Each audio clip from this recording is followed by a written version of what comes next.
In this video, I want to show you how to delete an installation from Fantastico. So let's say you have a support desk that maybe you've moved to another domain that you don't need on a secondary domain that you have. Maybe you have a WordPress site that you don't need anymore because you've installation that you don't need because maybe you've sold that website, you've moved on. So in this video, I'm going to show you how to actually delete those recordings from Control Panel. So the first thing you need to do, log into your web hosting company's Control Panel, or cPanel as it's referred to. Once you get inside here, you want to scroll on down to the bottom here until you see the area that says Software and Services. So it's the same process you go through to install something within Fantastico. So if I were to click here on Fantastico Deluxe, what you would do is just select that, and then on the left hand side you're going to choose what kind of installation you have. So right here I have, if I click on WordPress, you'll see that I have several different WordPress installations.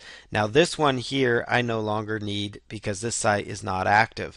So again, you just go over here, you go to your control panel, click on, make sure you're inside, once you're inside your control panel, look for Software and Services.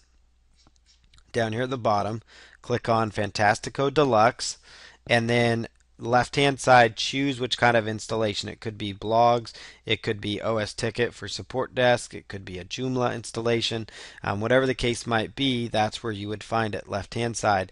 Then go to the domain you no longer need. This one right here is one I do not need anymore, and just select remove right there on the right hand side, and it's going to give you a warning letting you know, hey, just so you know, this is going to be gone.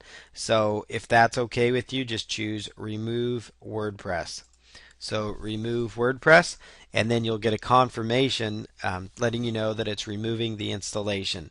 So it's now been removed, and then you can go back to the WordPress overview, which will list out your other sites, so you could clean out any other domains that you may not need any longer. Like this one in particular, is not being used, so you can just choose remove domain again and go through that process. Again, same thing works for like OS Ticket. If you have an OS Ticket installation, you can come down here. So here is our current installation of that, and let's say, hey, I don't need that anymore. So inside Fantastico, choose which service you're using, and then I'm going to select remove, and then check the warning, and then just double check and click remove OS Ticket. Again, the warning's kind of nice because then you can triple check to make sure you're removing the proper installation, and then just go to back to OS Ticket review, and there's no more installation. So let's say, boom, you just click on new installation, and you could install it in a new directory from there. So that is how you remove items and delete programs like WordPress and OS Ticket and other services you may no longer need within Fantastico.